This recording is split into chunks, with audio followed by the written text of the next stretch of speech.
নমস্কার। বৃত্তের বাইরের গল্প পাঠের আসরে আজ আবার নিয়ে চলে এসেছি আপনাদের জন্য নতুন একটি কাহিনী।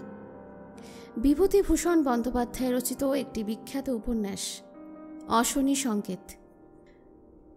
গল্প পাঠ, এডিটিং এবং কভার ডিজাইনিংয়ে আমি ঋতুপর্ণা। আমার গল্প পাঠ কেমন লাগছে তা জানিয়ে অবশ্যই আপনার মতামত কমেন্ট বক্সে জানাতে একদম ভুলবেন না। আর যদি আমার চ্যানেলে আপনি নতুন এসে থাকেন তাহলে অবশ্যই আমার চ্যানেলটি সাবস্ক্রাইব করতে কিন্তু একেবারেই ভুলবেন না। শুরু হচ্ছে বিভূতিভূষণ বন্দ্যোপাধ্যায় রচিত অশনি সংকেত। আজ প্রথম পর্ব।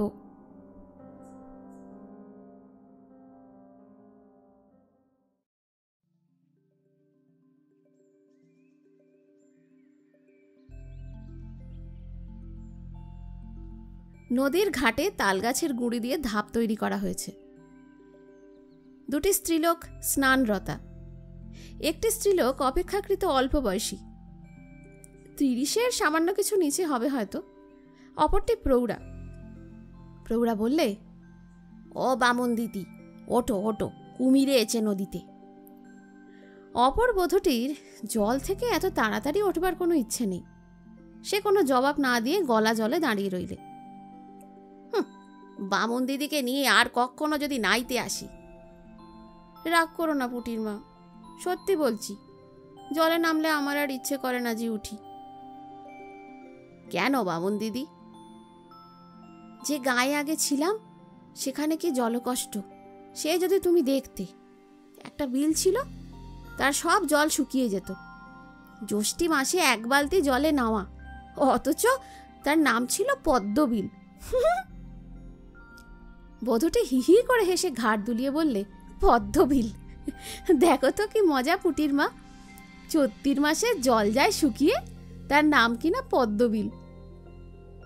এই সময় একটি কিশোরী জলের ঘাটে নামতে নামতে বললে, অনঙ্গ দিদি, তোমার বাড়িতে কলু তেল দিতে এসে দাঁড়িয়ে আছে, শিগগির যাও। আমায় বলছিল, আমি বললাম ঘাটে যাচ্ছি, ডেকে দেব এখন। অনঙ্গ বউয়ের হাসি তখনও থামেনি।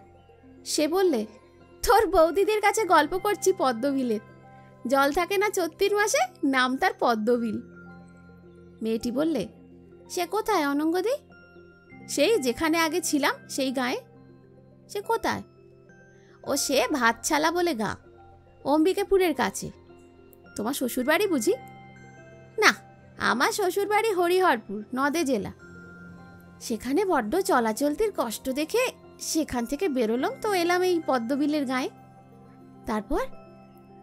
তারপর আর কি, সেখান থেকে এখানে। অনঙ্গ জল থেকে উঠে বাড়ি চলে গেল। গ্রামখানিতে এরাই একমাত্র ব্রাহ্মণ পরিবার, আর সবাই কাপালি অথবা গোয়ালা। নদীর ধারে এই গ্রাম খুব একটা বেশি দিনের নয়।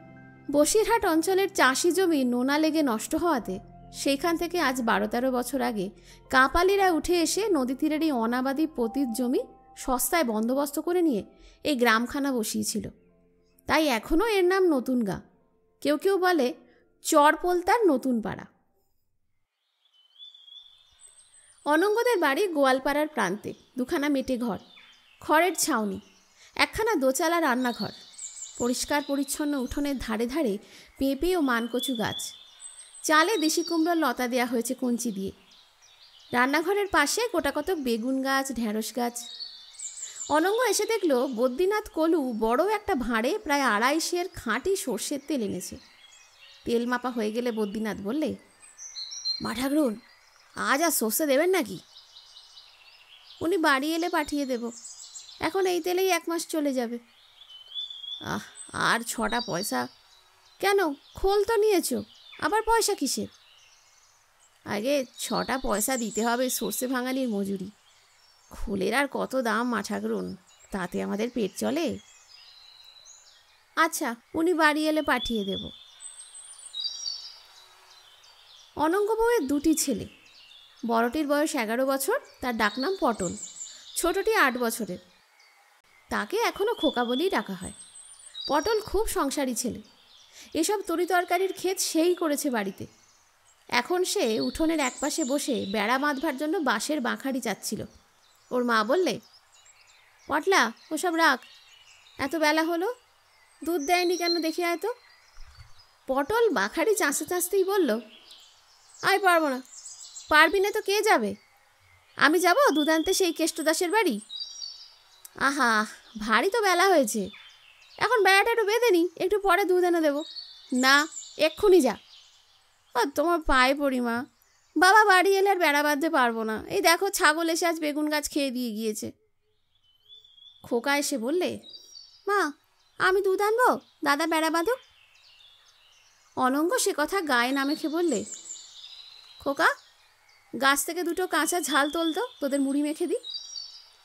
খোকা জেদের সুরে বললে, আমি দুধ আনবো মা। না। কেন? আমি পারি নে, তোকে বিশ্বাস নেই, ফেলে দিলেই গেল। তুমি দিয়ে দেখো না, না পারি কাল থেকে আর দিও না। কাল থেকে তো দেবই না, আজকে দুশের দুধ তো বালির চড়াই গড়াগড়ি খাক। তো সর্দারি করার দরকার কি বাপু? দুটো কাঁচা ঝাল তুলতে বললাম, তাই তোল। এমন সময় পটলের বাবা গঙ্গাচরণ চক্রবর্তীর বাড়ি ঢুকে বললে, কোথায় গেলে?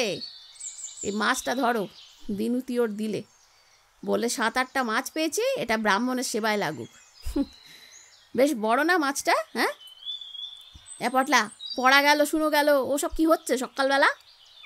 পটল মৃদু প্রতিবাদের নাকি সুরে বললে, সকালবেলা বুঝি? এখন তো দুপুর হয়ে এলো।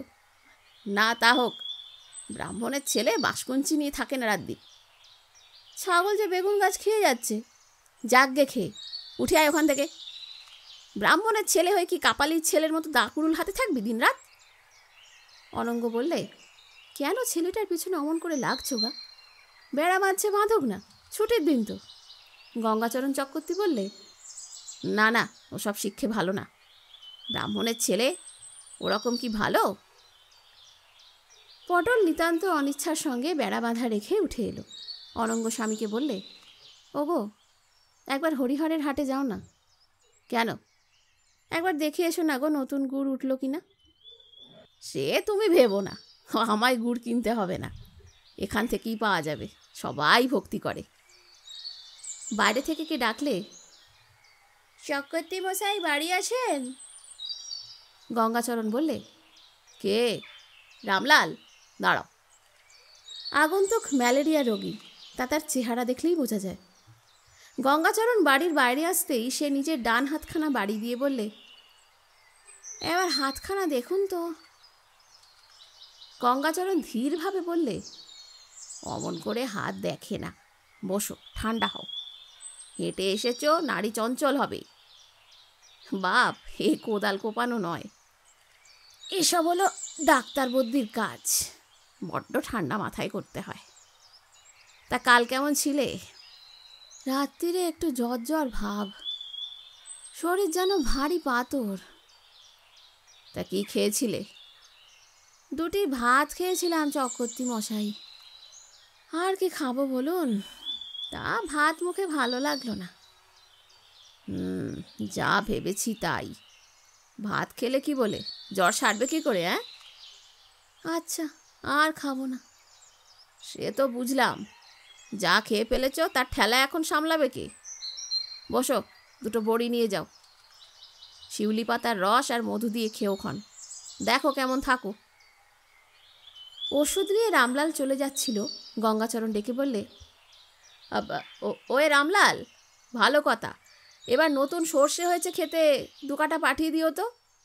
আমি বাবা বাজারের তেল টেল খাইনি বাপু, সর্ষে দিয়ে কলুবাড়ি থেকে ভাঙিনি। যে আজ্ঞে, আমার ছেলে ওবেলা দিয়ে যাবে খন। তেমন সর্ষে এবার হয়নি চক্রবর্তী মশাই, বৃষ্টি হওয়াতে সর্ষে গাছে পোকা ধরে গেল না কার্তিক মাসে।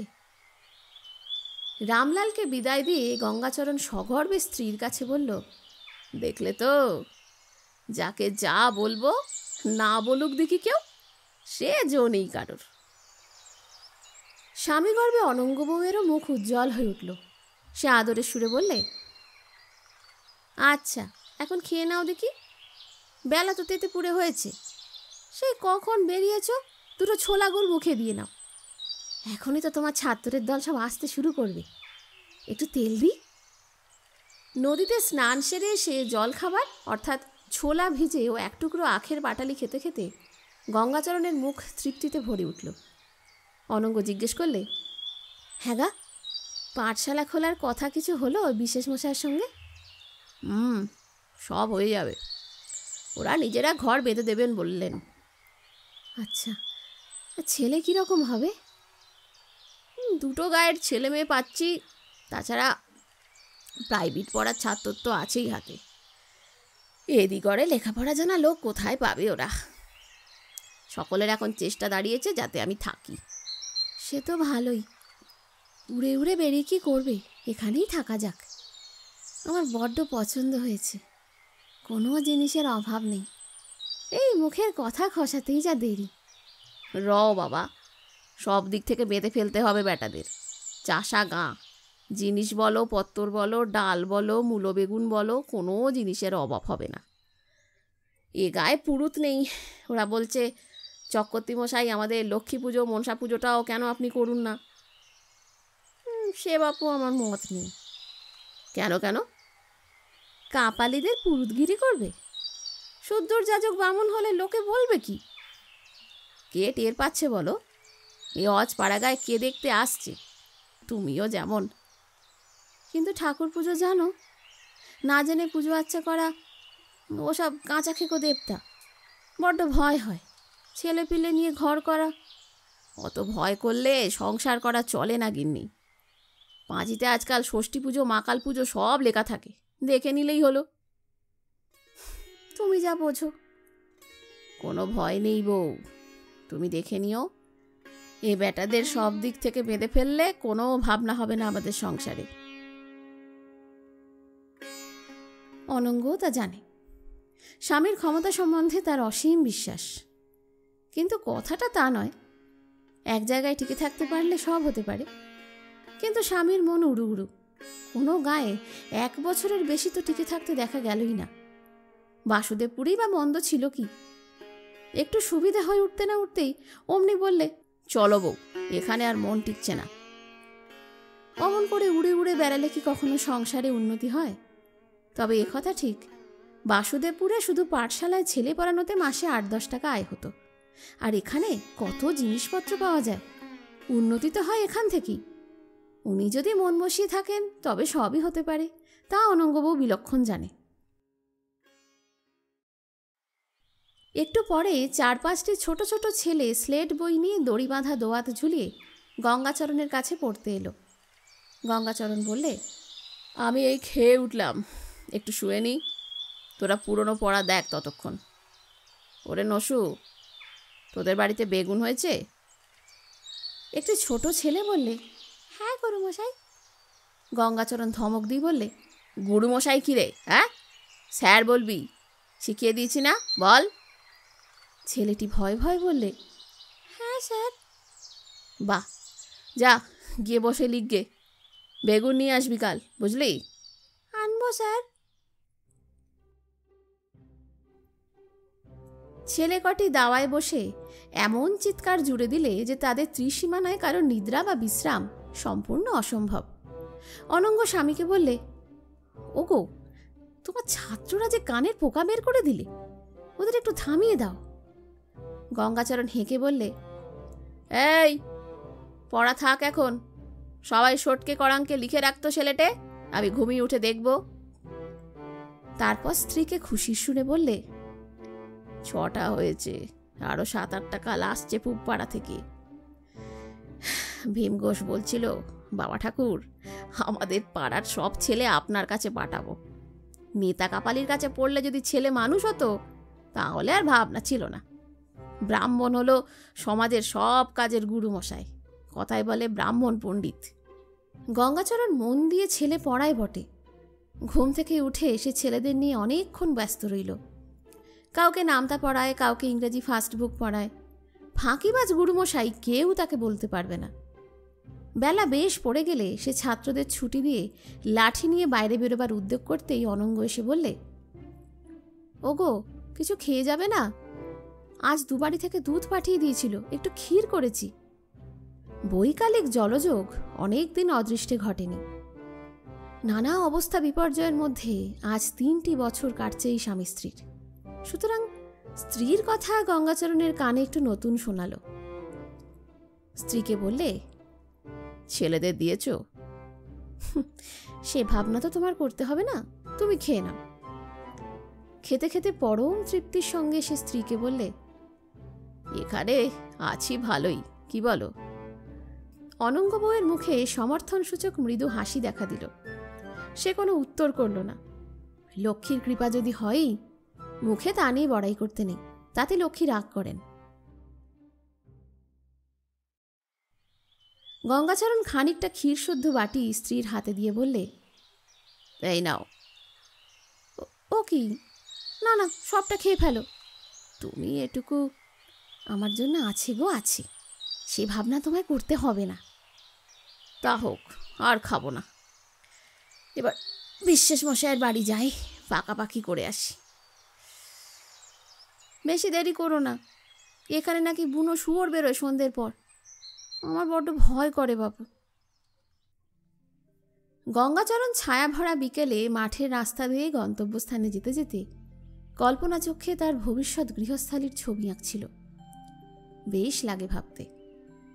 এইসব মাঠে ভালো চাষের জমি পাওয়া যায়। যদি কিছু জমি তারঙ্গার আর বারুজ্জে জমিদারের কাছ থেকে বন্দোবস্ত করে নেওয়ার সুযোগ ঘটে, যদি বিশ্বাস মশাইকে বলে কই একখানে লাঙল করা যায়, তবে ভাত কাপড়ের ভাবনা দূর হবে সংসারের। অনেক দিন থেকেই সেই জিনিসের ভাবনাটা চলে আসছে। হয়তো ভগবান ঠিক জায়গাতেই নিয়ে ফেলেছেন এতদিনে। বিশ্বাস মশাইও যথেষ্ট আগ্রহ দেখালেন গঙ্গাচরণকে এই গ্রামে বসাবার জন্যে।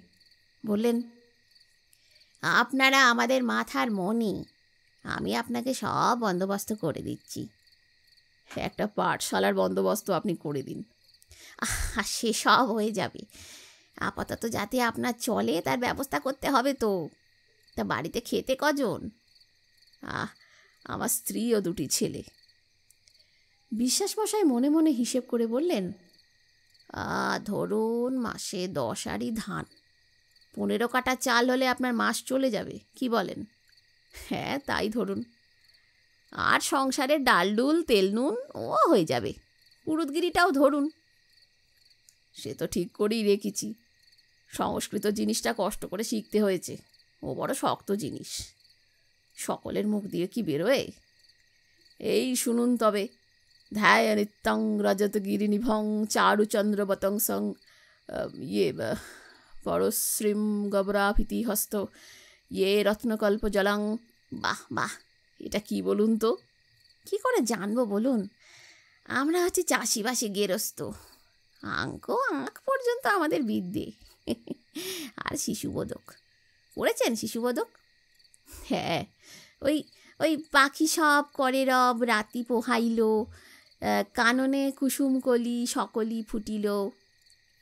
দেখুন কতদিন আগে পড়েছি, এখনো ভুলিনি, সব মনে আছে। গঙ্গাচরণ উৎসাহের সঙ্গে ঘাড় নেড়ে বললে, হ্যাঁ বেশ বেশ। বিশ্বাস মশাই হৃষ্ট মনে বললেন, বাবা মারা গেলেন অল্প বয়সে, সংসারে দুটি নাবালক ভাই, জমি জমা যা ছিল এক জ্ঞাতি খুঁড়ো সব নিজের বলে লিখিয়ে নিলে এই জরিপের সময়। সে কোথায়? ওই চিত্রঙ্গপুর ডাবতলির কাছে। ডাবতলির গরুর হাট তো অধিগরে নাম করা, অত বড় গরুর হাট এই জেলায় নেই। সেখান থেকে বুঝি এখানে এলেন? হ্যাঁ, দেখলাম ও গায়ে আর সুবিধে হবে না। মনে মনে বললাম, মন পৈতৃক ভিটের মায়া ছাড়ো, এখানে কি না খেয়ে মরবে? আমি আর বিষ্টু শাহ, তা ওই বিষ্টু শাহ আমার ছেলেবেলাকার বন্ধু, আমার সঙ্গে গাঁ ছেড়ে যেতে রাজি হলো। তখন খুঁজতে বেরিয়ে পড়লুম দুজনে। এ বলে ওখানে জমি সস্তা, ও বলে এখানে জমি সস্তা, কিন্তু মশাই জমি তো পাওয়াই যায় না। সস্তাও তো কোথাও দেখলুম না, 50 টাকার কমে কোথাও জমি নেই। ধানের জমি? বিশ্বাস মশাইয়ের অন্তর্মহলে এই সময় শাঁকে ফুঁ পড়ল। গঙ্গাচরণ ব্যস্ত সমস্ত হয়ে উঠে বললে, ও সন্ধে হয়ে গেল, আমি এবার যাই। এবার সন্ধে আনিক করতে হবে কি না? আসল কথা, স্ত্রীর বুনো শুয়োর সংক্রান্ত সতর্কবাণী তার মনে পড়েছে। নতুন গায়ের আশেপাশে এখনো যথেষ্ট বন জঙ্গল, অন্ধকারে চলাফেরা না করাই ভালো। সাবধানের মার নেই বাবা। বিশ্বাসমশাই বললেন, তা বিলক্ষণ। তা এখানে আমার এই বাইরের ঘরেই সন্ধে আন্নিকে জায়গা করে দিই। গঙ্গা জল আছে বাড়িতে, আমরা যেতে কাপালি বটে, কিন্তু আমাদের বাড়ির মেয়েরা স্নান না করে মুখে জলটুকুও দেয় না। সব মাজা ঘষা পরিষ্কার পরিচ্ছন্ন। ব্রাহ্মণের সন্ধে আন্নিক হলে এ বাড়িতে বাড়ি আমার পবিত্র হয়ে যাবে। তারপর একটু জল মুখে দিন। না না, সেসবে এখন আর দরকার নেই। যখন এখানে আছি তখন সবই হবে। উঠি এখন। গঙ্গাচরণ খুব ব্যস্ত হয়ে উঠল। বিশ্বাসমশাই বললেন, আচ্ছা, আমার গল্পটা শুনে যান, তারপর তো। আচ্ছা, আরেকদিনও শুনবো। এখন সন্ধে আনিকের সময় হয়ে গেলে আমার আর কোনো দিকে মন থাকে না। ব্রাহ্মণের ছেলে, সংস্কৃত পড়িছি, নিত্যকর্মগুলো তো ছাড়তে পারবো না। না। গঙ্গাচরণের কণ্ঠস্বর ভক্তিতে গদগদ হয়ে উঠল। গঙ্গাচরণের পাঠশালা বেশ জমে উঠেছে। সাত সকালে 7-8টি নতুন ছাত্র দড়ি বাঁধা মাটির দোয়াত হাতে ঝুলিয়ে এসে উপস্থিত। গঙ্গাচরণ তাদের নিয়ে বেলা দুপুর পর্যন্ত ব্যস্ত রইল। ছাত্রদের মধ্যে সকলেই স্থূলবুদ্ধি। এদের বাপ ঠাকুর দাদা কখনো নিজের নামটুকুও লিখতে শেখেনি। জমি চষে কলা বেগুন করে জীবিকা নির্বাহ করে এসেছে। লেখাপড়া শেখাটা এদের বংশে একেবারে অভিনব পদার্থ। গঙ্গাচরণ বললে, সকাল থেকে চেষ্টা করে কয়েক আঁকুড়ি দিতে শিখলি নে, তা শিখবি কোত্থেকে? এখন ওসব আঙুল সোজা হতেই 6 মাস কেটে যাবে। লাঙলের মুঠি ধরে ধরে আড়ষ্ট হয়ে আছে যে। আই ভূত, যা তো একটু তামাক সেজে আয় দেখি। রান্নাঘরে তোর কাকিমার কাছ থেকে আগুন নিয়ে আয়, যা। দুটি ছাত্র ছুটল তখনই আগুন আনতে। গঙ্গাচরণ হেঁকে বললে, এই এই, যাবার দরকার কি তোমার? ভূত একাই পারবে। অন্য ছেলেটির দিকে তাকিয়ে বললে, তোর বাবা বাড়ি আছে? হ্যাঁ স্যার। কাল যেন আমায় এসে কামিয়ে যায় বলে দিস। স্যার, বাবা তো কাল ভিন গায়ে কামাতে গিয়েছে। এলে বলে দিস এখানে যেন আসে। অনঙ্গবউ ডেকে পাঠালে বাড়ির মধ্যে থেকে। গঙ্গাচরণ গিয়ে বললে, ডাকছিলে কেন? অনঙ্গ বললে, শুধু ছেলেদের নিয়ে বসে থাকলে চলবে? কাঠ ফুরিয়েছে, তার ব্যবস্থা দেখো। গঙ্গাচরণ আশ্চর্য হবার সুরে বললে, সে কি? এই যে সেদিন কাঠ কাটিয়ে দিলাম 1 গাড়ি, সব পুড়িয়ে ফেললে এর মধ্যে। অনঙ্গ রাগ করে বললে, কাঠ কি খাবার জিনিস যে খেয়ে ফেলেছি? রোজ 1 হাঁড়ি ধান সেদ্ধ হবে, চিড়ে কোঠা হলো 10-12 কাঠা, এতে কাঠ খরচ হয় না বুঝি? অনঙ্গ কথাটা একটু গর্ব ও আনন্দের সুরেই বলল, কারণ সে যে দরিদ্র ঘর থেকে এসেছে, সেখানে একদিনে এত ধানের চিড়ে কোটা রূপ সচ্ছলতার স্বপ্নের বিষয় ছিল। যে দারিদ্র্যের মধ্যে এসে পড়েছিল প্রথম শ্বশুরবাড়ি এসে, এখন সে কথা যেন ভাবতেও পারা যায় না। বাসুদেবপুরে সে আগের চেয়ে অবশ্যই অবস্থা ভালোই হয়েছিল, তবে সে গ্রামে শুধু পাঠশালার ছেলে পড়ানোর আয়টুকুই ছিল সম্বল। জিনিসপত্র কেউ খুব একটা দিত না। স্বামী স্ত্রীর মধ্যে এখনো বাসুদেবপুর নিয়ে কথা ওঠে।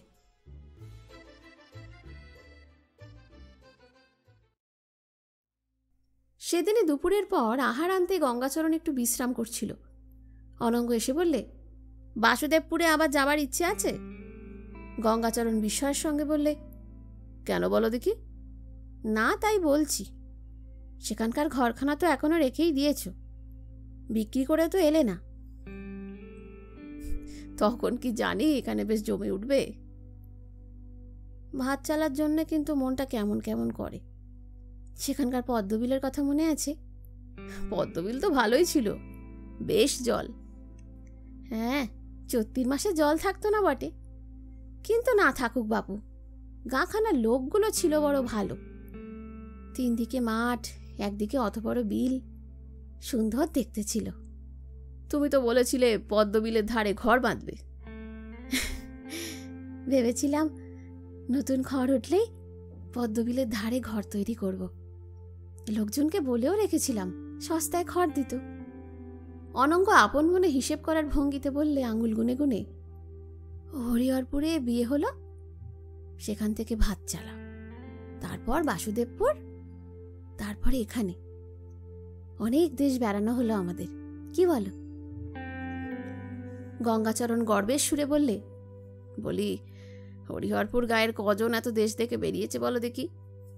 অনঙ্গ বললে, শুধু দেখে বেড়ানো কি বলো গো, বাসও করা হয়েছে? হ্যাঁ নিশ্চয়ই। কিন্তু একটা কথা বাপু। কি? এ গা ছেড়ে অন্য কোথাও আর যেও না। যতদিন চলাচলতির সুবিধে থাকে থাকবো বই কি। এখন তো বেশ ভালোই চলছে। বিশেষ মশাই এ গায়ের মোড়ল, সে যখন ভরসা দিয়েছে তখন আর ভয় করিনি। তা তো বুঝলাম, কিন্তু তোমার যে মন টেকে না কোথাও বেশি দিন। হাতে পয়সা এলেই মন টিকবে। তাছাড়া দেব্যি নদী, আমার কিন্তু ইচ্ছে করে একবার ভাতচালা দেখতে। তা একবার গেলেই হয়। গরুর গাড়িতে একদিনের রাস্তা, বিশেষ মশাইয়ের কাছে বললেই গরুর গাড়ি দিতে পারে। অনঙ্গ আগ্রহের সঙ্গে বললে, হ্যাঁ গা, তা বলো না গো, বলবে একবার বিশেষ মশাইকে। কেন, ভাত চালা যাবার খুব ইচ্ছা? খুব। তুমি তাহলে পটল আর খোকাকে নিয়ে ঘুরে এসো একদিন। আর তুমি? আমার পাঠশালার ছুটি কই। আচ্ছা দেখি চেষ্টা করে। কতকাল যায়নি ভাতচালা, 4 বছর কি 5 বছর। ভাতচালার বিনি নাপতিনিকে মনে আছে? আহা, কি ভালোই না বাসত। আবার দেখা হলে সেও কত খুশি হয় বলো। সেই আমবাগানের ধারে আমাদের ঘরখানা। আচ্ছা, কত জায়গায় ঘর বাঁধলে বলো তো। গল্প গুজবে শীতের বেলা পড়ে এলো। গঙ্গাচরণ উঠে বললে, যাই, একবার পাশের গায়ে যাব। পাঠশালার জন্য আরো ছাত্র জোগাড় করে আনি। ছাত্র যত বেশি হবে ততই সুবিধে। একটু কিছু জল খেয়ে যাও। অভ্যেস খারাপ করে দিও না বলছি। এ সময় জল খাবার খেয়েছি কবে? মা লক্ষ্মী যখন জুটিয়ে দিয়েছেন তখন খাও। দাঁড়াও আমি আনি। একটা পাথরের বাটিতে কয়েক টুকরো পেঁপে কাটা ও আখের টিকলি এবং অন্য একটা কাঁসার বাটিতে খানিকটা সর নিয়ে অনঙ্গ বউ স্বামীর সামনে রাখলে। গঙ্গাচরণ খেতে খেতে বললে, আচ্ছা, একটা কাজ করলে হয় না? কি গো? একটু চায়ের ব্যবস্থা করলে হয় না? তোমার যদি হলো তো সব চা। কেন? ওসব বড় মানুষে খায়, গরিবের ঘরে কি পোষায়? গঙ্গাচরণ হেসে বললে, আসলে তুমি চা তৈরি করতে জানো না তাই বলো। আহা, পারো চা করতে? কোথায় করলে তুমি? অনঙ্গ আর এক ধরনের হাসলে, যার মানে হচ্ছে আর ভান করে কি করব। গঙ্গাচরণ বললে, কেমন, ধরে ফেলেছি কি না? অনঙ্গ প্রত্যুত্তরে আরেকবার হেসে বললে, না করি করতে দেখেছি তো। বাসুদেবপুরে চক্রবর্তী বাড়ি সবাই চা খেত, আমি গিন্নির কাছে বসে বসে দেখতাম না বুঝি। গঙ্গাচরণ পাশের গ্রামে যখন মাঠের পথ দিয়ে বেরিয়ে গেল তখন বেলা বেশ পড়ে এসেছে। সারাদিনের তাজা খড় রোদে উলু ও কাশবনে কেমন একটা সুন্দর সোঁদা গন্ধ। শীতও আজ পড়েছে মন্দ নয়। একটা লোক খেজুর গাছে মাটির ভাঁড় নিয়ে উঠছে দেখে গঙ্গাচরণ ডেকে বললে, বলি ও ছিদাম, একদিন খেজুর রস খাও না বাবা। লোকটা গাছের ওপর থেকেই বললে, গুরুমশাই, কাল সকালে পেটিয়ে দেবেন একটা ছেলে, এক ভাঁড় যেন নিয়ে যায়। গঙ্গাচরণের মনে যথেষ্ট আনন্দ ও সন্তোষ এই ভেবে যে কেউ তার কথা এখানে ঠেলতে পারে না, সবাই মানে। যার কাছে যে জিনিস চাওয়া যায় কেউ দিতে অস্বীকার করে না। বাসুদেবপুরেও এমন ছিল না, ভাত চালাতেও না। পাশের গ্রামের কোনো নাম নেই, সবাই পশ্চিম পাড়া বলে। এর একটা কারণ, এসব গ্রাম আজ কয়েক বছর হলো বসেছে। আগে এসব পতিত মাঠ বা অনাবাদি চর ছিল। এদেশে চাষাদেরও জমির অভাব ছিল না। তাদের মধ্যে কেউ এসে সব জঙ্গল ও নলখাগড়া ভরা পতিত জমিতে চাষ করতে রাজি নয়। অন্য জেলা থেকে কাপালি জাতীয় চাষিরা এসে এই অনাবাদি চরে সোনা ফলিয়েছে। এরাই এই নতুন গ্রামগুলো বসিয়েছে। গ্রামের নামকরণ এখনো হয়নি। পশ্চিম পাড়াতে ঢুকেই গ্রামের মণ্ডপ ঘর। বিকালে 2-5 জন লোক এখানে বসে তামাক পোড়াচ্ছে। একজন গঙ্গাচরণকে দেখে বললে, কি মনে করে দাদা ঠাকুর, প্রণাম হই, আসুন। গঙ্গাচরণ ভড়ং দেখাবার জন্য ফতুয়ার নিচ থেকে পৈতেটা বের করে আঙুলে জড়িয়ে হাত তুলে বললে, জয়স্তু। তারপর বসে একবার এদিক ওদিক তাকিয়ে বললে, এটা বেশ ঘরখানা করেছ তো, পুজো আচ্ছা হয়। দলের মধ্যে একজন গঙ্গাচরণকে তামাক খাওয়ানোর জন্য কলা পাতা আনতে ছুটল। একজন বললে, পুজো হয়নি দাদা ঠাকুর, সামনের বারে করার ইচ্ছে আছে। আচ্ছা, আপনি পারবেন দাদা ঠাকুর? গঙ্গাচরণ অবজ্ঞাসূচক হাসি হেসে চুপ করে রইল, উত্তর দিলে না। ওতে পসার থাকে না। ওদের মধ্যে আরেকজন পূর্বের লোকটিকে ধমক দিয়ে বললে, হেই, জানিস নে শুনিস নে কথা বলতে যাস, ওই তোর দোষ। উনি জানেন না পুজো করতে তো কে করবে? হ্যাঁ, উনি লেখাপড়া জানা পণ্ডিত মানুষ। গঙ্গাচরণ ধীরভাবে বললে, থাক থাক, ও ছেলে মানুষ, বলেছে। ইতিমধ্যে গলার পাত এলো। একজন হুঁকো থেকে কলকে খুলে গঙ্গাচরণের হাতে দিতে যেতেই গঙ্গাচরণ বিস্মিতভাবে বললে, কি? আগে তামাক ইচ্ছে করুন। তোমাদের উচ্ছিষ্ট কলকেতে আমি তামাক খাবো? দলের যে লোকটি কলকে গিয়ে হাতে দিতে গিয়েছিল সে দস্তুর মতো অপ্রতিভ হল। তখন ওদের মধ্যে সেই বিজ্ঞ লোকটি আবার ধমক দিয়ে বললে, এ কি পাঁচু ঠাকুরকে পেয়েছিস তোরা? কাকে কি বলিস তা ঠিক নেই। দাঁড়ান দাঁড়া ঠাকুর, আমার বাড়িতে নতুন কলকে আড়ায় টাঙানো আছে, নিয়ে আসছি। গঙ্গাচরণ গম্ভীরভাবে বললে, হাত ধুয়ে এনো। উপস্থিত লোকগুলি ভক্তিতে গদগদ হয়ে পড়ল। হাত ধুয়ে নতুন কলকিতে তামাক সাজতে হয় যার জন্যে, এমন ব্রাহ্মণ সত্যি কথা বলতে গেলে তারা কখনো দেখেনি। নতুন কলকে আনিত হলো, নতুন কলা পাতাও। গঙ্গাচরণের হাতে ভক্তিভাবে টাটকা সাজা তামাক এগিয়ে দেওয়া হলো। গঙ্গাচরণ বললে, কথাবার্তা বলতে হয় বুঝে সুঝে বাপু। আমি পুজো করতে জানি না জানি তোমরা যে জিজ্ঞেস করলে, তোমরা এর কিছু বুঝবে? বিজ্ঞ লোকটি তাচ্ছিল্যের সুরে বললে, একদম অজ্ঞমূর্খ।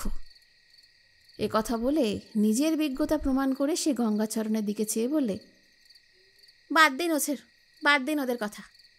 ওরা কাকে কি বলতে হয় জানে? সে কথা থাকবে।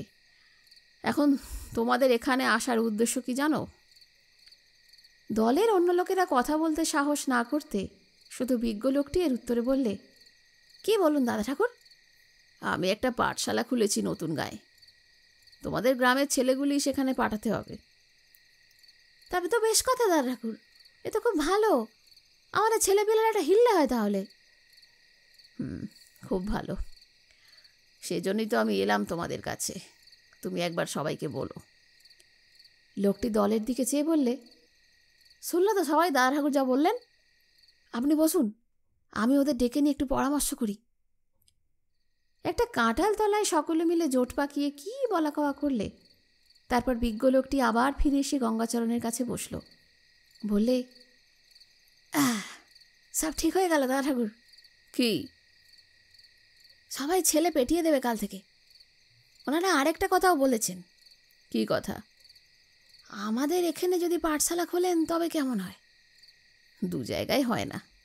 ও গ্রামে বাস করি, এ গ্রামে পাঠশালা, তাও হয় না। কত দিতে হবে আমাদের? একটা ঠিক করে দেন না। দেখো বাপু, আমার কোনো জোর জবরদস্তি নেই। বিদ্যা দানং মহাপুণ্যং। বিদ্যা দান করলে কোটি অশ্বমেধের ফল লাভ হয়। তবে আমারও তো চলাচলতির একটা ব্যবস্থা চাই। এই বুঝে তোমরা যা দাও নিজেরাই ঠিক করো। আমার মুখে বলাটা ভালো হবে না। গঙ্গাচরণ অভিজ্ঞ ব্যক্তি, এভাবে অগ্রসর হলে ফল ভালো হয় সে জানে। কাজেই বাড়িতে ফিরে অনঙ্গ যখন বললে, তা ওদের ওপর ফেলে দিলে কেন? তোমার নিজের বলা উচিত ছিল। তখন গঙ্গাচরণ হেসে বললে, আরে না জেনে কি আর আমি তার ঘাটতে গেছি? আমি নিজের মুখে হয়তো বলতাম 4 আনা, ওরা দেবে 8 আনা। দেখে নিও তুমি। পরদিন সকালে খোদ বিশ্বাস মশাইকে নিজের বাড়িতে আসতে দেখে গঙ্গাচরণ বিস্মিত হলো। ছেলেকে ডেকে বলল, পটলা, ডেক্সোটা নিয়ে আয় চট করে। ডেক্সো মানে একটা কেরোসিন কাঠের পুরনো প্যাক বাক্স। এর নাম ডেক্সো কেন হয়েছে তাহার ঐতিহাসিকতা নির্ণয় করা দুষ্কর। বিশ্বাস মশাই বললেন, থাক, আমার জন্যে কেন? সে কি হয়, বসুন বসুন। তারপর কি মনে করে সকালবেলা? একটা কথা ছিল। আমার বাড়িতে কাল আপনি সংস্কৃত বলেছেন, বাড়ির মেয়েরা সব শুনেছে। আমার একটা গাই গরুর আজ মাসাবধি হলো দড়ি গলায় আটকে অপমৃত্যু হয়েছে। সবারই মন সেজন্য খারাপ। আমার নাতির অসুখ সেই থেকে আর সারছে না, জ্বর আর সর্দি লেগেই আছে, বুঝলেন। গঙ্গাচরণ গম্ভীর ও চিন্তাকুলভাবে ঘাড় নাড়তে লাগলো। ভাবটা এরকম যে, ও তো না হয়েই যায় না। বিশ্বাসমশাই বললেন, তা এখন কি করা যায়? কাল রাত্রিরে আমার পরিবার বললে, ওনার কাছে যাও, উনি পণ্ডিত লোক, একটা হিললে হবে। গঙ্গাচরণ পূর্ববৎ চিন্তাকুল। সংক্ষেপে শুধু বললে, ওর হাবভাব দেখে বিশ্বাসমশাই ভয় পেয়ে গেলেন। খুব গুরুতর কিছু ঘটবার সূত্রপাত নাকি তার সংসারে? শাস্ত্র জানা ব্রাহ্মণ, কি বুঝেছে কি জানি। আর কিছু বলতে তার সাহস জোগাল না। গঙ্গাচরণ কিছুক্ষণ চুপ করে থেকে বললে, কিছু খরচ করতে হবে, বিপদে ফেলেছে। বিশ্বাসমশাই উদ্বেগের সুরে বললেন, কিরকম কিরকম? গোবধ মহাপাপ, এত বড় মহাপাপ যে। বিশ্বাসমশাই বাধা দিয়ে বললেন, কিন্তু এ তো আমরা ইচ্ছে করে করিনি। মাঠে বাঁধা ছিল, দড়ি গলায় কি করে আটকে? ওই একই কথা, গোবধ ওকেই বলে, মহাপাপ। এখন কি করা যায় তাহলে? সস্তয়ন করতে হবে। সামনের অমাবস্যার দিন জোগাড় করতে হবে সব। টাকা এই 15-20 খরচ হবে। বিশ্বাসমশাই উদ্বিগ্ন সুরে বললেন, কি কি লাগবে একটা ফর্দ করে দিন না ঠাকুরমশাই। গঙ্গাচরণ গম্ভীরভাবে বললে, দেখে শুনে ফর্দ করতে হবে। একটা গুরুতর ব্যাপার। আপনার নাতির অসুখ সারা না সারা এর ওপর নির্ভর করছে। যাতা করে দিলেই তো হবে না। দাঁড়ান, আসছি। গঙ্গাচরণ বাড়ির মধ্যে ঢুকতেই দেখলে অনঙ্গবউ দরজার কাছে দাঁড়িয়ে ওদের কথাবার্তা সব আড়াল থেকে শুনেছে। স্বামীকে দেখে বললে, ও কে গা, কি হয়েছে? গঙ্গাচরণ স্ত্রীকে হাতছানি দিয়ে ভেতরের উঠোনে ডেকে নিয়ে গিয়ে বললে, বড় খদ্দের, উনি হলেন বিশ্বাস মশাই। তোমার কাপড় আছে কখানা? আমার? তাড়াতাড়ি বলো না, তোমার না তো কি আমার?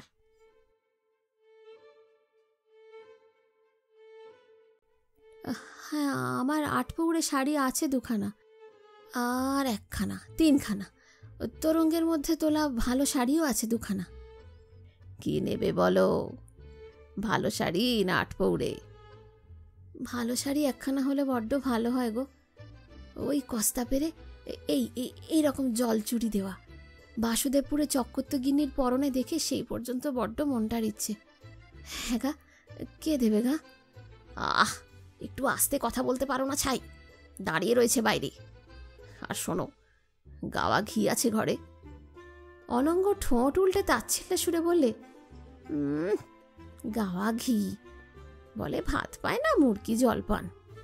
গঙ্গাচরণ বাইরে এসে বললে, এই যে বিশ্বাস মশাই, বসিয়ে রাখলাম, কিন্তু এসব কাজ তো ভেবেচিন্তে করে দিতে হয়। শুনে নিন, ভালো লাল পাড় শাড়ি 1খানা, গাওয়া ঘি আতসের, না ওটা 3 পোয়াই ধরুন, চিনি 5 পোয়া, পাকা কলা 1 ছড়া, সন্দেশ 5 পোয়া, 2খানা গামছা, পেতলের থালা 1খানা, ঘটি 1টা, ধুনো 1 পোয়া। ও ভুলে গিয়েছি, মধুপর্কের বাটি 1টা, আসন 1টা। বিশ্বাসমশাই মন দিয়ে ফর্দ শুনে বললেন, আর সব নতুন দেব, কিন্তু ও থালা ঘটি কি নতুনই দিতে হবে? আপনার বাড়ি থেকেই না হয় দিন, কিছু দাম ধরে দিলে না হয়। তা হয় না, খোঁত না রাখাই ভালো। আপনি নতুনই দিন না। দিন, ঠিক করে দিন। সামনের অমাবস্যায় হবে। ও আর দিন ঠিকই, বলেই তোছি, দক্ষিণে লাগবে 2 টাকা। বিশ্বাসমশাই অনুরোধের সুরে বললেন, টাকা খরচের জন্য আপত্তি নেই, যাতে আমার নাতিটি, ঠাকুরমশাই, যাতে সেরে ওঠে। প্রায় কাঁদো কাঁদো হয়ে উঠলেন তিনি। গঙ্গাচরণ আশ্বাসের ভঙ্গিতে বললেন, গোবধ বলে কত শক্ত কাণ্ডের জন্যে শান্তি সস্তন করে এলাম। কোনো ভয় নেই, যান আপনি। অনঙ্গ স্বামীর কৃতিত্বে খুশি না হয়ে পারল না। যেদিন গঙ্গাচরণ বিশ্বাস মশাইয়ের বাড়ি থেকে এক রাশি জিনিসপত্র বহন করে বাড়ি নিয়ে এলো, একগাল হেসে বললে, দেখি শাড়িখানা, বাহ চমৎকার কস্তা পেরে। উমা, গাওয়া ঘি কতটা? তা আছে পাকি 3 পোয়া, বাড়ির তৈরি খাঁটি ঘি। এইবার একবার ভাত চালা বেরিয়ে আসি, কি বলো?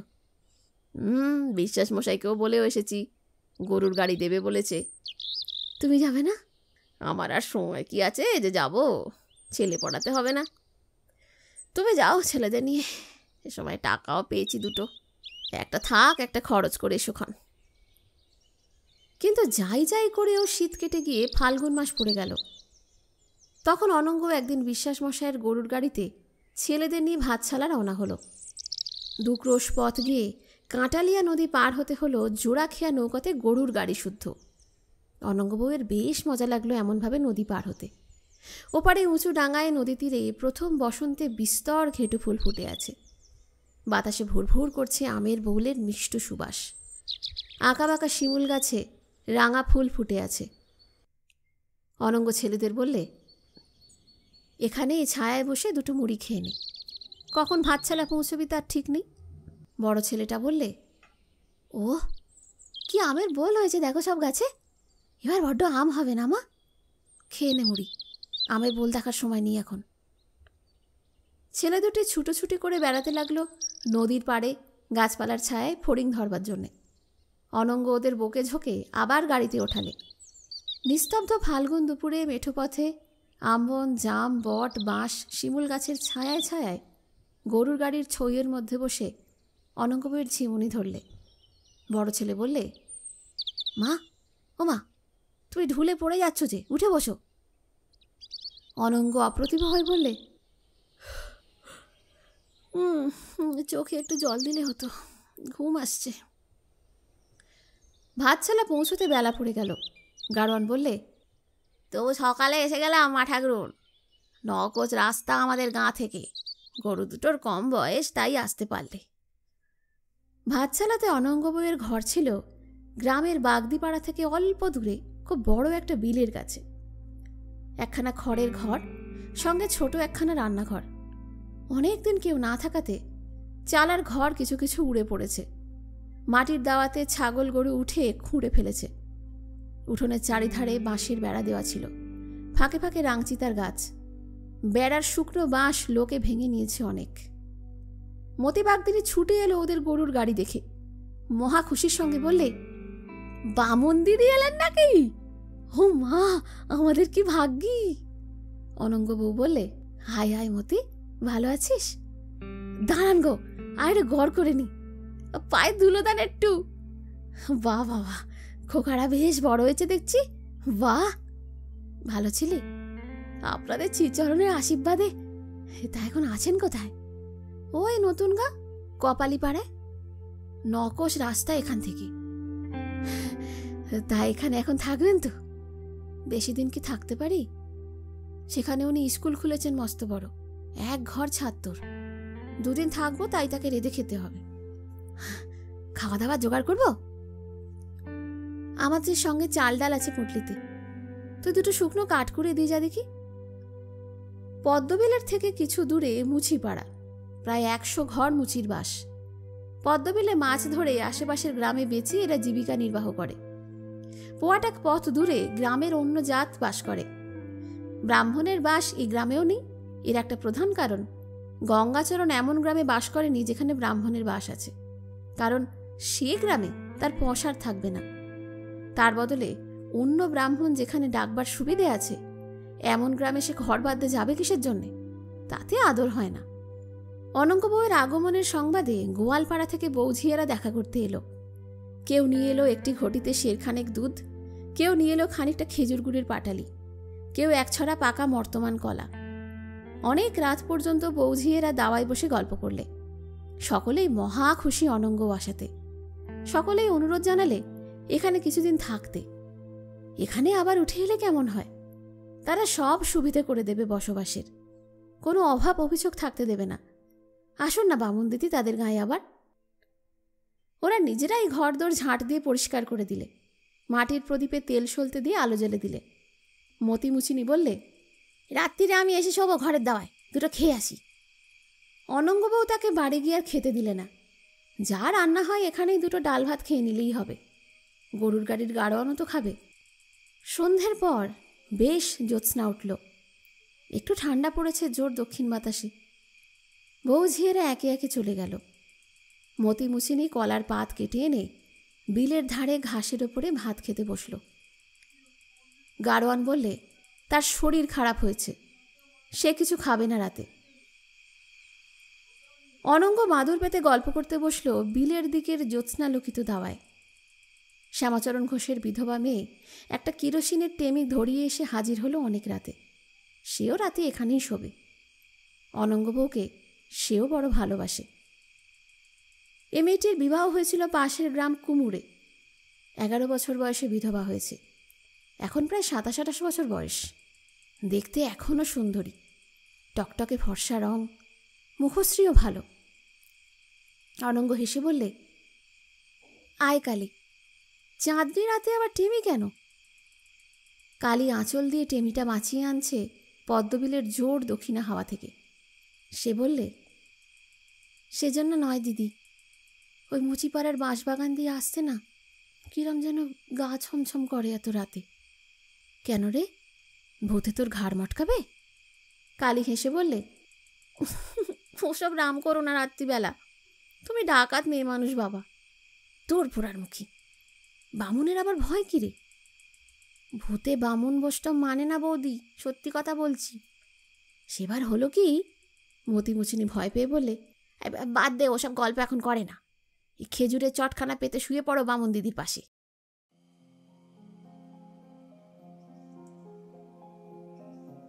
অনঙ্গ বউয়ের মনে আজ খুব আনন্দ। অনেক দিন পরে সে তার পুরনো ঘরে ফিরে এসেছে। আবার পুরনো সঙ্গিনীদের সঙ্গে দেখা হয়েছে। পদ্মবিলের ওপর এমন জ্যোৎস্না রাত কতকাল সে দেখেনি। অথচ এখানে যখন ছিল তখন কোনোদিন খাওয়া জুটত, কোনোদিন জুটত না। এই মতি মুচিনি কত পাকা আম কুড়িয়ে এনে দিয়েছে, লোকের গাছের পাকা কাঁঠাল চুরি করে এনে পর্যন্ত খাইয়েছে। এই কালী গোয়ালিনী বাড়ি থেকে ভাই বউকে লুকিয়ে নতুন ধানের ছিঁড়ে এনে দিয়েছে। অনঙ্গবউ বিলের জলের দিকে চেয়ে অন্যমনস্কভাবে বললে, মনে আছে কালী, সেই একদিন লক্ষ্মী পুজোর রাতের কথা?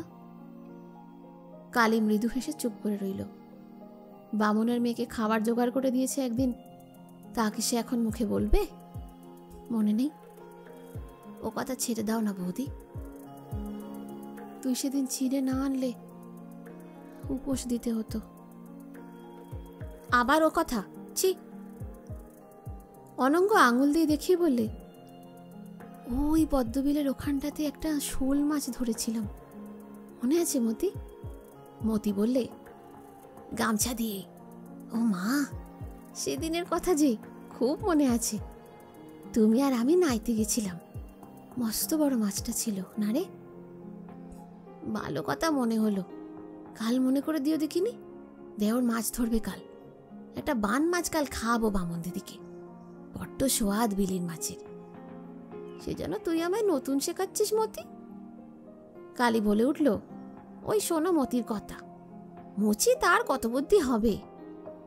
বৌদিদি যেন আর এ গায়ের মানুষ না, দুদিনের জন্য চলে গিয়েছে তাই কি? আবার ফিরে আসবে না বৌদি? কেন আসবো না? আমার সাধ ছিল পদ্মবিলের এক ধারে একখানা ঘর বাঁধব। তোমার এ ঘরও তো বিলের ধারেই বৌদি, কত দূর আর, এ তো কাছেই। তা না রে, বিলের একেবারে ধারে ওই যে বাঁশঝাড়টা, ওরই পাশে ঘর বাঁধবার ইচ্ছে ছিল। বেশ ভালো হতো না? এখন বাঁধো, আমি বাঁশ খড় সব জুটিয়ে দেবো বাবাকে বলে। অনঙ্গ বউয়ের ঘুম এলো না অনেক রাত পর্যন্ত। সে ভাবছিল তার জীবনের গত দিনগুলোর কথা। ছুতরখালি গ্রামে তার বাপের বাড়ি। বাবা ছিলেন সামান্য অবস্থার গৃহস্থ, জমি জমার সামান্য আয় সংসার চালাতেন। হরিহরপুরে কি একটা কাজে গিয়ে গঙ্গাচরণের বাবার সঙ্গে আলাপ হয়। সেই সূত্রে মেয়ের বিয়ের সম্বন্ধ করেন গঙ্গাচরণের সঙ্গে। কিন্তু বিবাহের কিছুদিন পূর্বেই হঠাৎ তিনি মারা যান। মামাদের চেষ্টায় ও গঙ্গাচরণের বাবার দয়ায় হরিহরপুরেই বিবাহ হয়। একখানা মাত্র লালপাড় শাড়ি আর মায়ের হাতের সোনা বাঁধানো শাঁখা, এর বেশি কিছু জোটেনি অনঙ্গ বউয়ের ভাগ্যে বিয়ের সময়। এদিকে বিয়ের কিছুদিন পরে গঙ্গাচরণের বাবাও মারা গেলেন। গঙ্গাচরণের জ্ঞাতিরা নানা রকম শত্রুতা করতে লাগলো। হরিহরপুরে একখানা পুরনো কোঠা বাড়ি ও একটা আম বাগান ছাড়া অন্য কিছু আয়কর সম্পত্তি ছিল না। জ্ঞাতিদের শত্রুতায় অবস্থা শেষে এমন দাঁড়ালো যে আম বাগানের একটি আমও ঘরে আসে না। কোনো আয় ছিল না সংসারে। উঠোনের ওয়ানকচু তুলে কামারগীতির হাটে নিজের মাথায় করে নিয়ে গিয়ে বিক্রি করে গঙ্গাচরণকে চাল কিনে আনতে হয়েছে, তবে স্বামী স্ত্রীর সংসার চলেছে। একদিন খুব বর্ষার দিন, ফুটো ছাদ দিয়ে জল পড়ে ঘর ভেসে যাচ্ছে। অনঙ্গবউ স্বামীকে বললে, হ্যাঁ গা, বাড়িঘর না সারালে এখানে তো আর থাকা যায় না। গঙ্গাচরণ বললে, কি করি বউ, বসন্ত মিস্ত্রিকে জিজ্ঞেস করিনি ভাবছ? আমি বসে নেই, 200 টাকার 1 পয়সার কমেও ছাদ উঠবে না। কোথায় পাবে 200 টাকা? 2 টাকার সম্বল আছে তোমার? আমার পরামর্শ শোনো, এই দেশ ছেড়ে অন্য জায়গায় যাই। কোথায় যাই বলো দেশ ছেড়ে? কে জায়গা দেবে? সে কথা আমি জানি, পুরুষ মানুষ সে তুমি বোঝো। আর জ্ঞাতি শত্রুরের সঙ্গে বিবাদ করে এখানে টিকে থাকতে পারবে না তুমি। সেই হলো ওদের দেশ ত্যাগের সূত্রপাত। তারপর আশ্বিন মাসে পুজোর পরই ওরা প্রথম এলোই ভাতছালা। এখানে প্রথম প্রথম ভালোই চলছিল, পরে একটু অসুবিধা হয়ে গেল। তার প্রধান কারণ স্থানীয় গোয়ালারা ধানের জমি করে দেবে আশা দিয়েছিল বলে। কিন্তু 2 বছর হয়ে গেল, ধানের জমির কোনো বন্দোবস্তই আর হয়ে ওঠেনি। একবেলা খাওয়া হয় তো অন্য বেলা হয় না। সে সময় এই কালী গোয়ালিনী যথেষ্ট সাহায্য করেছিল ওদের। বিরক্ত হয়ে ওরা এখান থেকেই উঠে যায় বাসুদেবপুরে। সেখানে অন্য সুবিধা মন্দ ছিল না, কিন্তু ম্যালেরিয়াতে অনঙ্গবউ মরে যাবার জোগাড় হলো। তখন নতুন গায়ের কাপালিদের সঙ্গে বাসুদেবপুরের হাটেই আলাপ হয় গঙ্গাচরণের। কাপালিটা পাঠশালার মাস্টার চাইছে শুনে গঙ্গাচরণ যেতে রাজি হয়। ওরাও খুব আগ্রহ করে নিয়ে যেতে চায়। সেই থেকেই নতুন গায়ে বাস। অনঙ্গ বলে, কালী, এই কালী, ঘুমোলে নাকি? বাবা, কি ঘুম তোদের! মতি ঘুম জড়িত স্বরে বললে, বামন দিদি, ঘুমাওনি এখনো? রাজে পুইয়ে এলো, ঘুমিয়ে পড়ো। খুব ফর্সা হলো, তোর মুন্ডু হলো পোড়ার মুখী। অনঙ্গবউ ভাবছিল তার জীবনে কত জায়গায় যাওয়া হলো, কতকেই দেখা হলো। তার বয়সী কটা মেয়ে এমন নানা জায়গায় বেরিয়েছে। ওই তো তারই সমবয়সী হেম রয়েছে হরিহরপুরে, তার শ্বশুরবাড়ির গ্রামে। কোথাও যায়নি, কোনো দেশও দেখেনি। সে ভাবলে, ভালো কাপড় পরতে পারিনি, খেতে পাইনি, তাই কি? আমার মতো এত জায়গা বেরিয়েছে হইম, কত জায়গা। ধরো হরিহরপুর, সেখান থেকে ভাতছালা, ভাতছালা থেকে বাসুদেবপুর, তারপর এখন এই নতুন গা। ওহ, কথাটা কালীকে বলবার জন্যে সে ব্যাকুল হয়ে উঠল। ডাক দিলে, ও কালী, কালী, একটা কথা শোন না। মতে ঘুমজড়িত স্বরে বললে, বামুন দিদি, তুমি জ্বালালে দেখছি, ঘুমোতে দেবে না নাকি রাতে? কালী ঘুমিয়ে গিয়েছে অনেকক্ষণ। ওকে আর ডাকাডাকি করো না, রাত পুড়িয়ে গেল যে।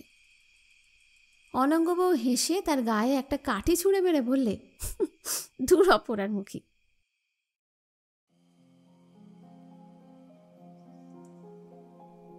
যে 2 দিন অনঙ্গ এখানে রইল, এমন নিছক আনন্দের 2টি দিন ওর জীবনে কতকাল আসেনি। চলে আসবার দিন মতি মুচিনি কেঁদে আকুল হলো। সে এ গায়ে আর থাকতে চায় না, অনঙ্গ বউয়ের সঙ্গেই চলে যাবে। কালী গোয়ালিনী আজ সের ভালো গাওয়া ঘি ও 2টো মানকচু নিয়ে এসে দিলে। মতি খেজুর গুড়ের পাঠালে নিয়ে এলো খেজুর গাছের বাকলায় বেঁধে।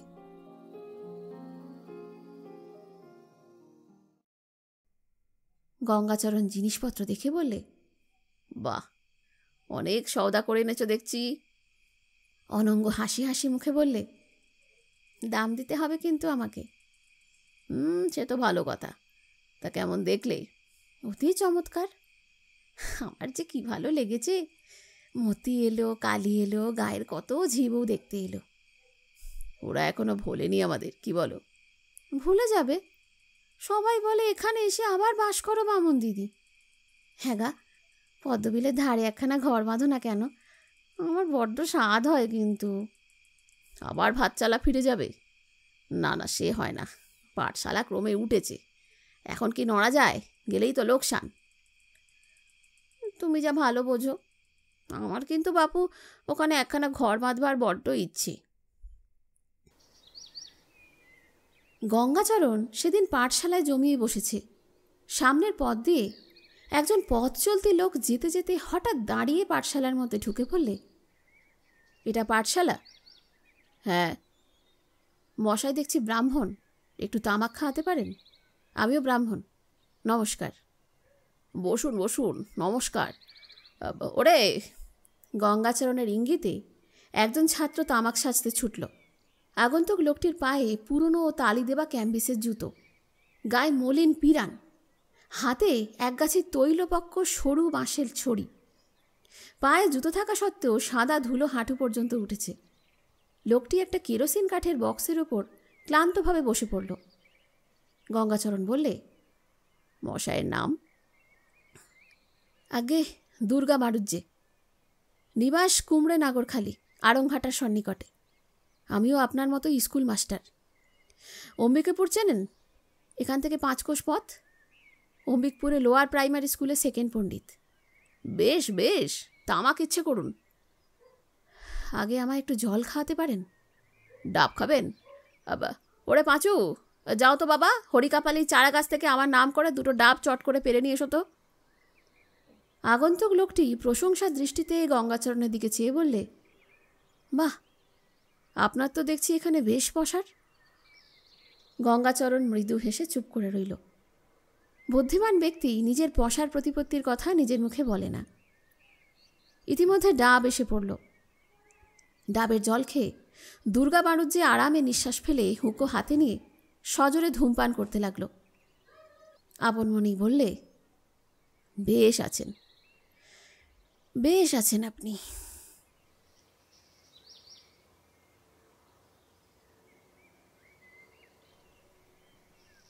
শেষ হল বিভূতিভূষণ বন্দ্যোপাধ্যায় রচিত অশনি সংকেত উপন্যাসের প্রথম পর্ব। অশনি সংকেতের দ্বিতীয় পর্ব আবার পরবর্তী সপ্তাহে। ধন্যবাদ।